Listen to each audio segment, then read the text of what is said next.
Peter Pan is this magical boy. Pan is the god of everything, roughly speaking, right? And so it's not an accident that he has the name Pan. And he's the boy that won't grow up. And he's magical. Well, that's because children are magical. They can be anything. They're nothing but potential.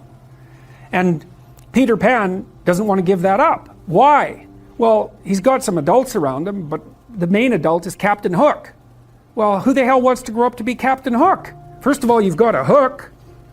Second, you're a tyrant. And third, you're chased by the dragon of chaos with a clock in its stomach, right? The crocodile. It's already got a piece of you. Well, that's what happens when you get older. Time has already got a piece of you. And eventually, it's got a taste for you. And eventually, it's going to eat you. And so Hook is so traumatized by that he can't help but be a tyrant.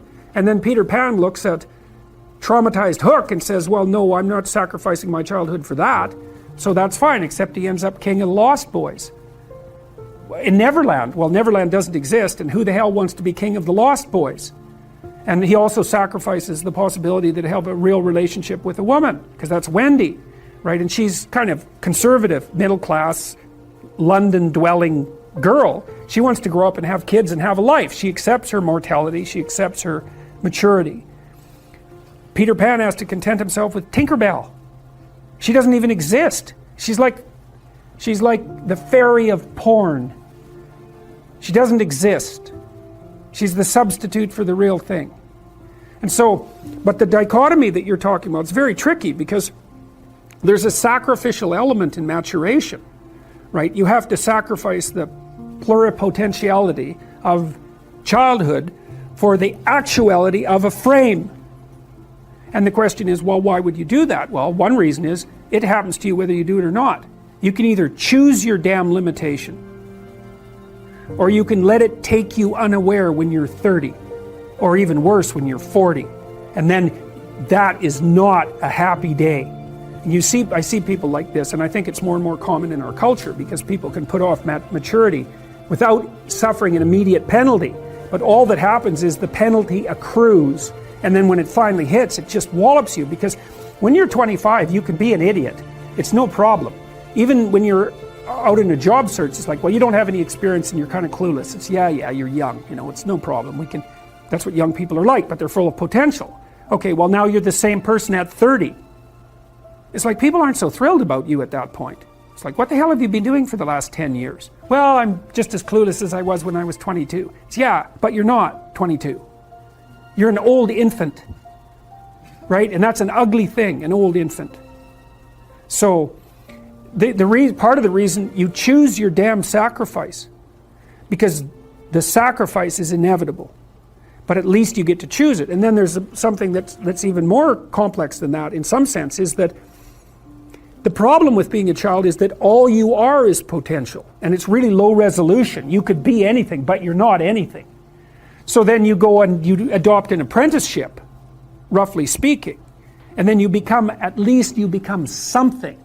And when you're something, that makes the world open up to you again.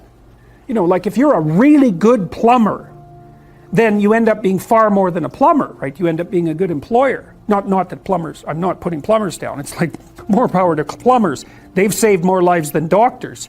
So, hygiene, right? So, you know, if you're a really good plumber, well, then you have some employees, you run a business, you train some other people, you enlarge their lives, you're kind of a pillar of the community, you have your family. Once you pass through that narrow training period, which narrows you and constricts you and develops you at the same time, then you can come out the other end with a bunch of new possibility at hand. And Jung talked about that. He thought that part of the proper path of development in the last half of life was to rediscover the child that you left behind as you were apprenticing. And so then you get to be something and regain that potential at the same time. Very, very smart. Well, he was very, very smart. So that's very wise thing to know. Sacrifice. We'll talk more about that too. You get to pick your damn sacrifice.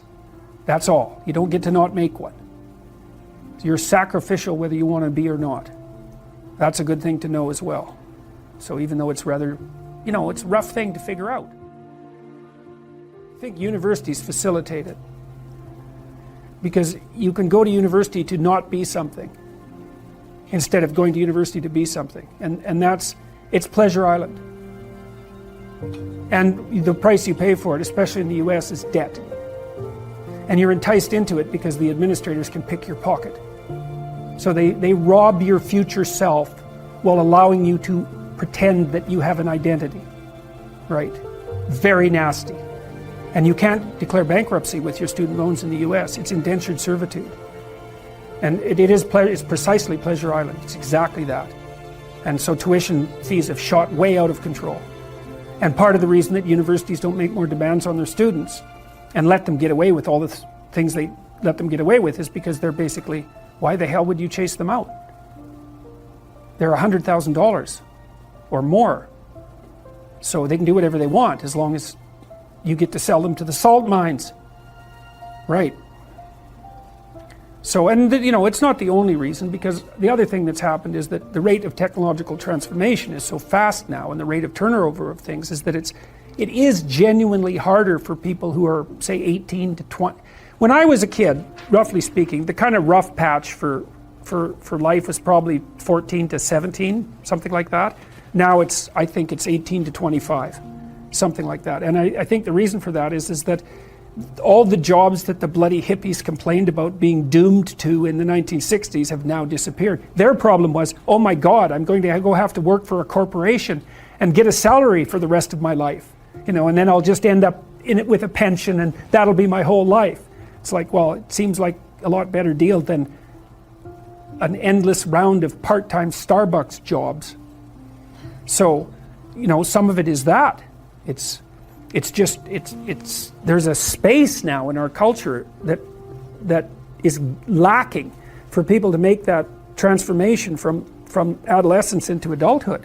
And so it's the cost of that is forestalled. It's not a good thing. It's not a good thing. One of the things you can be virtually certain of in life is that you don't get something you don't aim at. And one of the things that's interesting about that is often people will keep their goals fuzzy. Because one of the problems with specifying your goals is you specify your failures. Right? If the goal is really fuzzy, you're not sure when you fail, and then you can fool yourself. Really, but you can kind of keep it foggy. But you make your goals sharp and clear. Then, well, first of all, then you know what to aim at. And what's interesting is, your brain is set up so that it reorganizes the world around your aims. And that's not, I've also written about this in 12 Rules for Life quite extensively, and that's not a metaphor. Like, we don't see much of the world, because there's a lot of the world and there isn't much of us. And so we see what we aim at, we aim with our eyes. And here's an example. So, like, great apes don't really have much of a white in their eyes, but human beings do.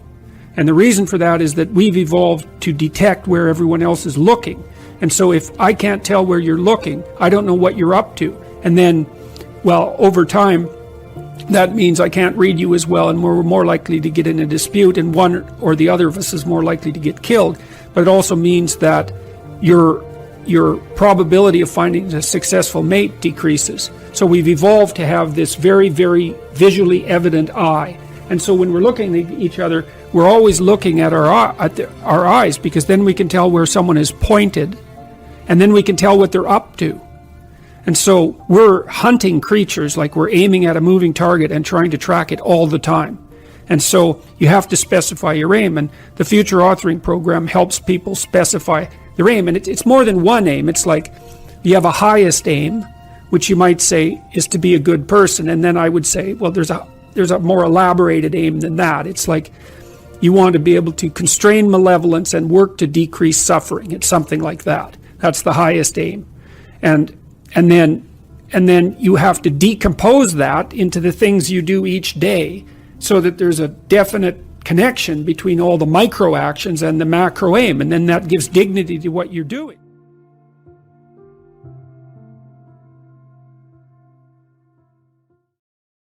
Don't be so high and mighty that you don't take advantage of the humble opportunities that are granted to you. When I look back, I didn't like school at all. You might say I hated it. And I thought a lot about that, because I thought, well, there were reasons. I was a very fast reader. I could get through the books that were given to us in English class, generally in the first day. And that wasn't really appreciated, I would say. But there were things, and I was bored a lot as a teenager and got into a reasonable amount of trouble, not an unreasonable amount, but then, there were sports teams and there were attempts to organize plays, and there were things that I didn't do that I could have that would have made my life better. But I was too cynical, maybe, to take full advantage of them. And I did work when I was a kid. I worked in restaurants as a dishwasher, short order cook, that sort of thing. That was a really good decision. I think my fondest memories in some ways of my adolescence are memories of working in the restaurant. Life is very difficult, and in order to thrive with this difficult life, if an opportunity is presented to you, you shouldn't be so arrogant that you dismiss it. And it's really easy to be arrogant as a teenager, especially if you're smart, because you think, well, I'm smarter than everybody else. It's like, actually, no. There's lots of people that are a lot smarter than you. You just haven't met them yet. And you're not as smart as you think you are, besides, and other people aren't as dumb as you think they are either. I would say if you're 16 and your life isn't so happy, it's like, look around and see if there are opportunities that people are granting you, even imperfect opportunities, because they're going to be imperfect, that you could exploit, let's say, in the proper way and learn and grow. Here's an idea. Yeah. So life is brutal. And what you have to set against that is possibility. And you might say, well, life is so brutal that you have to utilize all the possibility that comes your way. So an opportunity manifests itself and you turn it down.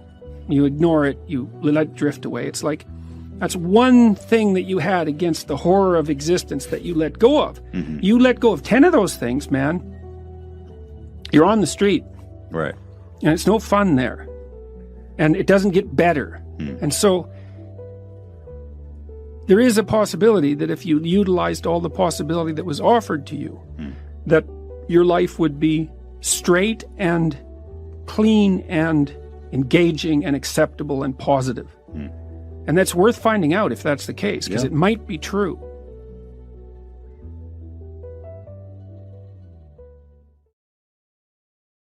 The hero myth basically says, go out there, confront the dragon, get the gold, share it with the community, and live properly. Or it says, the alternative is, face the tyrant, enter the desert as a consequence because everything falls apart, recast structure, find the promised land. Those are the two elements to the hero myth.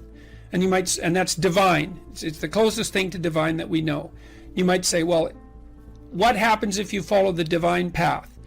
And the answer might be, well, everything turns out perfectly because God is on your side. It's like, no, that isn't what happens, because things don't turn out perfectly. It's your best bet. It's your best strategy, right? That's the thing. And, dragons wouldn't be dragons if they couldn't eat you. And so, but that's okay. That's okay. And this is something I found so useful about the biblical stories, especially about the Abrahamic stories, which I didn't know that well till I lectured about them last year. God calls people to the adventure of their lives. And so you could say, in part, God is that force within you which calls you to the adventure of your life. And it says, get away from your family, get away from your blind and unconscious comfort, and get the hell out there in the world. Well, God calls Abraham out from his fathers, where he stayed far too long, and from his kin, where it's secure. And the first thing he encounters is a famine, and then he encounters a tyranny inhabited by people who want to steal his wife. It's like you think, well, Abraham should have just stayed in bed and ignored God, obviously. Well, that isn't how it is. It's like we're built for struggle, us human beings. You're not after the bubbles of bliss that Dostoevsky described in Notes from Underground. We're built to contend with the world. We're built to contend with reality. You want a challenge, and the best way that you can take on a challenge, because a challenge fortifies you. So you don't want to be secure, you want to be strong. And you get strong by taking on optimal challenges. And so you lay out your destiny in the world, and you take the slings and arrows of fate, and you make yourself stronger while you're doing so. And you might fail, and fortune might do you in, but it's your best bet. And people that have extracted unbelievable successes out of catastrophic failures. And I'm not saying that in a naive way. I know perfectly well what happens to people. You're doing fine in life, and then you get cancer, and then 6 months later you're dead. And all the heroism in the world isn't going to save you at that point. But that's not the point. That's not the point. Life is bounded by mortality. But that doesn't mean that you don't get out there and contend. And you develop by contending, and you minimize the net amount of suffering in the world. And that's something, man. That's something to do. So it beats laying in your basement and getting bitter and then doing the terrible things that bitter people do. So you can't ensure that the meaning you experience is self-determined, but you can play your role to the best of your ability, and that will be good enough. And that will be good enough. That meaning, the meaning that you'll find in that, I believe, is sufficient to be sustaining, and perhaps even sustaining through the flood. So it isn't that you can avoid catastrophe, it's that you can prepare yourself to deal with it honorably when it arrives. That's what you've got.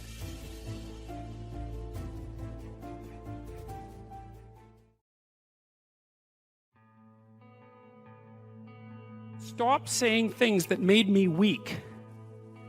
And I'm still trying to do that, because I'm always feeling when I talk whether or not the words that I'm saying are either making me align or making me come apart.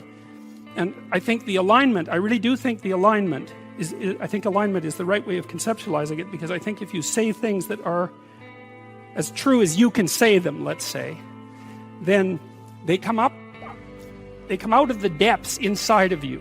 Because we don't know where thoughts come from. We don't know how far down into your substructure the thoughts emerge. We don't know what processes of physiological alignment are necessary for you to speak from the core of your being. We don't understand any of that. We don't even conceptualize that, but I believe that you can feel that. And I learned some of that from reading Carl Rogers, by the way, who's a great clinician, because he talked about mental health in part as the coherence between the spiritual or the abstract and the physical, that the two things were aligned. And there's a lot of idea of alignment in psychoanalytic and clinical thinking. But anyways, I decided that I would start practicing not saying things that would make me weak. And what happened was that I had to stop saying almost everything that I was saying. I would say 95% of it.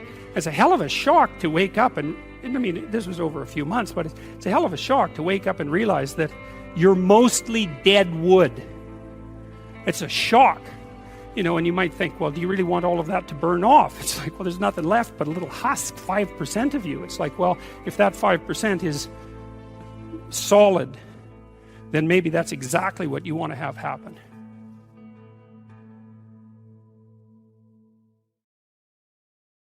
Ask yourself what would motivate you. First of all, don't be studying 8 hours a day, because that isn't going to work and you're not going to do it anyways. Would you start studying 5 minutes a day? Seriously, could you bring it up to 10 minutes a day? What would you have to do for yourself to get yourself to sit down for half an hour a day and study intently? Like maybe you'd have to, I don't know what you'd have to do, like have a beer at 6 o'clock at night or something, or maybe you'd have to go for a walk in the park or go out for coffee. It's like, imagine that you're sitting down with a stupid, undisciplined child and you're trying to get that child to do something useful, and you say, okay, look, I want you to do X, it's necessary, but you can pick how much of it you're going to do, and I'll give you what you want if you do it. Well, ask yourself that and see what happens. So don't try to tyrannize yourself, try to negotiate with yourself and use some reward and see how that works. And start slow, maybe you're not very disciplined and the best you can do is half an hour of studying it a day. Well, start with half an hour. Increase that 5 minutes a week. If you do that, that's a lot. If you do that for a year, then by the end of the year you'll be studying 4 hours a day. So you could that's just with 5 minutes a week, right? Because that's 250 minutes in a year. So start ridiculously, pathetically. Study for 5 minutes a day for a week, and then move it to 10. You'll be able to do that. And don't cheat, because one of the things people do is they make a deal with themselves like that. I'm going to study for 10 minutes a day, each day. And then they get into it and they think, wow, this is going really good. So they study for 2 hours, and then they've broken the contract with themselves and they don't trust themselves anymore. And then they don't study for a whole year or Well, maybe not. For a month. So, but set your contract. Ask yourself, what could I do to move myself forward to my goal that I would do? And then how could I improve that incrementally? So that's the right way of going about that.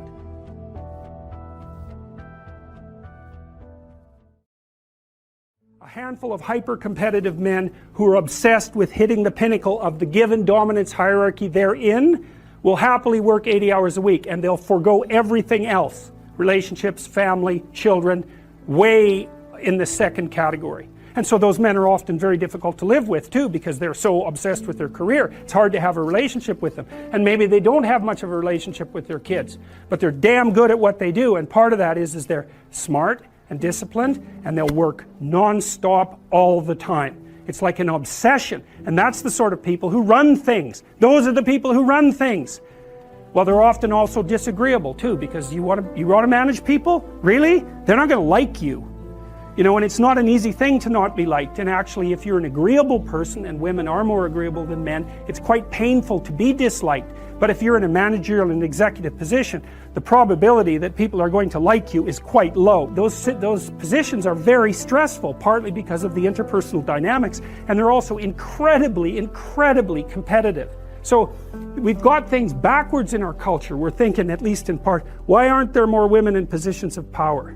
Wrong question. The right question is, why are there any men at all who want those positions of power? Because it's not just positions of power. You have to be such a knothead to think that. Oh, it's a position of power. It's like, sure, but it's a position of overwhelming responsibility. And if you make mistakes, you're done. Right? It's not like you occupy that position of power and everyone does what they're told all the time and your life is easy. It's like, forget about that. People are on your case to do exactly the right thing all the time, 100% of the time. And maybe you want that and maybe you don't. So I don't know what people think is these people are all sitting in their offices with their feet up on the desk, smoking cigars and oppressing the world. It's like, that isn't how it works. Those people, they work flat out all the time. So, and it's fine if that's what you want, and some people are like that. They're hyper-industrious people, right? From a trait perspective, no matter where you put them. If you put them in a forest with an axe, they just wander around chopping down trees non-stop, right? Because it's built into them. Your attention, for example, is mediated by unconscious forces. And you know that perfectly well, and this is another Freudian observation. If you're sitting down to study, for example, your conscious intent is to study, but you know perfectly well that all sorts of distraction fantasies are going to enter the theater of your imagination non-stop and annoyingly, and there isn't really a lot you can do about that except maybe wait it out. So you'll be sitting there reading and your attention will flicker away. You'll think about, I don't know, maybe you want to watch Jane the Virgin on Netflix or something like that, or maybe it's time to have a peanut butter sandwich, or you should get the dust bunnies out from underneath the bed, or it's time to go outside and have a cigarette, or maybe it's time for a cup of coffee, or it's like all these subsystems in you that would like something aren't very happy just to sit there while you read this thing that you're actually bored by, and so they pop up and try to take control of your perceptions and your actions non-stop. Maybe you think, well, this is a stupid course anyways, why do I have to read this damn paper, and what am I doing in university, and what's the point of life? It's like, you can really get going if you're trying to avoid doing your homework, and then you might think, well, what is it in you that's trying to avoid? Because after all, you took the damn course and you told yourself to sit down. Why don't you listen? Well, because you're a mess. That's basically why. You haven't got control over yourself at all. So there's the memory function of the unconscious, and there's the dissolutive function. That's an interesting one. The unconscious contains habits, once voluntary, now automatized, and dissociated elements.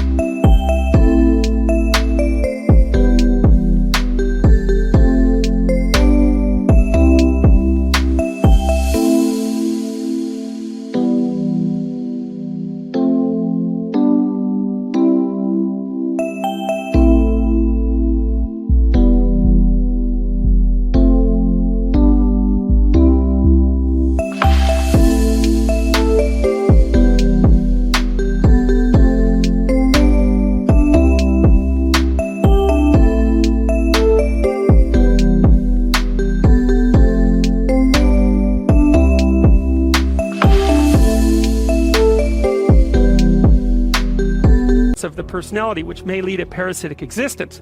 That's an interesting one. I would relate that more to procedural memory.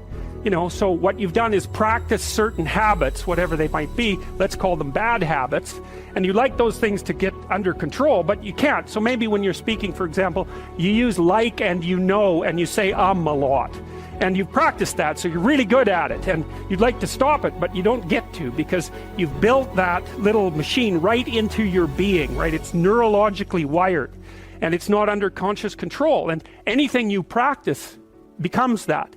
It becomes part of you, and that's another element of the unconscious, a different part.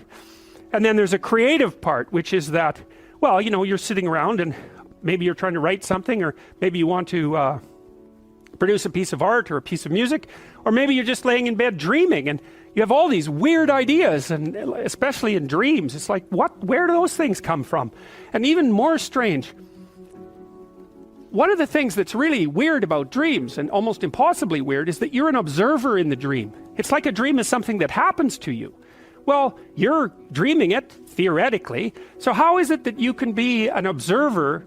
It's almost like you're watching a video game or a movie, but you're producing it, at least in principle, although the psychoanalysts would say, well, no, not exactly. Your ego isn't producing it, your unconscious is producing it. It's a different thing.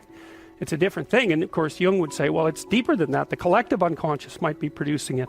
It's, in some sense, it isn't you exactly, or it isn't the you that you think of when you think of you. And that's the ego from the Freudian perspective, the you that you identify with. That's the ego. And outside of that is the unconscious. The id, that's more the place of impulses, and you could think about those as the biological subsystems that can derail your thinking, right? And that govern things like hunger and sex and aggression, and your basic instincts is another way of putting it. And it's a reasonable way of thinking about it, because these are subsystems that you share with animals. You share them certainly with mammals, you share most of them with reptiles, you share a lot of them with amphibians, and even going all the way down to crustaceans there's commonality, for example, in the dominance hierarchy circuits. And so these are very, very old things, and the idea that you're in control of them is, well, you're not exactly in control of them. And I would say the less integrated you are, the less you're in control of them, and the more they're in control of you. And that can get really out of hand, you know. You can be, like with people who have obsessive compulsive disorder, for example, which seems to be, I would say, the dissolutive elements in some sense of the unconscious, the way that it's portrayed here. Poor people with obsessive compulsive disorder, they can spend half their time doing things that they can't really control, and they have very strong impulses to do them, and it's very hard on them to block them, you know. They'll almost panic if those things are blocked. And then you have people with Tourette's syndrome, you know, that they'll be doing all sorts of weird dances and spouting off obscenities and imitating people without being able to control it, and sometimes a little bit of antipsychotic medication can dampen that down, but it's as if there are these autonomous semi-spirits inside of them that grip control over their behavior and make them do things. And you know, you find that to some degree in your own life, because maybe you've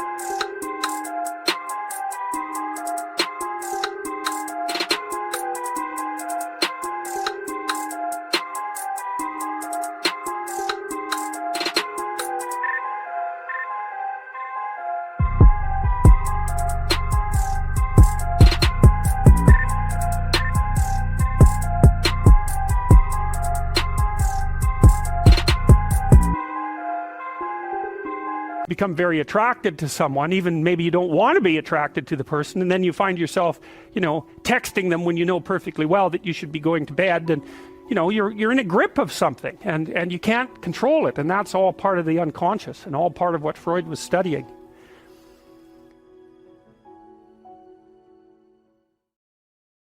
This is a process of soul searching. What are you oriented towards? And the answer could easily be nothing. Well, this is why I produced the future authoring program. You got to be oriented towards something, because otherwise you're disoriented. You just spin around in circles, and then you suffer, and so do people around you. It's not a good solution. Orient yourself towards something, You have to figure out what it is. What will work for you? What goal would justify the suffering of your life? Start trying to piece that together. You're going to get better at it, but it's a personal process, and you should use your education to inform that. So you need a personal place to stand, because otherwise you're going to be handed a place to stand on a plate, and it may be one that makes you a puppet of someone else's goals. So I would say, what are the processes? Well, I think what I've recommended to people is clean up your room. That's a good start. Organize your local landscape. Schedule your time. Start taking control of yourself.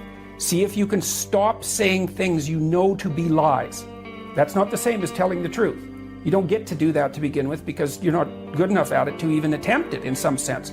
But everyone can stop saying things they know to be falsehoods. They can use their own damn definition of falsehood. Stop saying things that violate your conscience, instead of stop saying things you know to be untrue, because we run into the truth problem. But I would say stop. Here's another idea. Stop saying and doing things that make you feel weak. Just all you have to do is pay attention to that. Some things you do will make you feel disintegrated. It's a physiological sensation. Disintegrated and weak. It's something that Carl Rogers commented on. Some things improve your integrity, and some things disintegrate you. Now, the things that disintegrate you, you often do to impress other people, or because you're taking a shortcut, or you're escaping what you know to be your moral obligation. And your moral obligation stems naturally from your aims. Like once you have aims, you have moral obligations. They come together, because the moral obligation is what you need to do in order to obtain the aim. So, and if you don't have an aim, well, then you're aimless, so that's not a solution. So along with the aims come the moral obligations. Then when you violate the moral obligations, you'll have a sense of that violation. It's like, well, you have to stop doing that. Or that's something you could do. You don't have to. You don't have to do any of this. But I would say that's where people should start. You start small. It's not small. You think it's small. It's not small. I had a girl come up to me last night at the end of my talk, and this happens all the time. She said, I started cleaning up my room last year, and it completely changed my life. She said, your room is an externalization of your mind. And that's right. That's exactly true. To the degree that you're in your room, the room is you. Now, that isn't how people think, but that's okay. It doesn't matter if they think that way. That's how it is. So straighten up what you can straighten up, and quit saying things that make you feel weak. And then you'll know what to do next.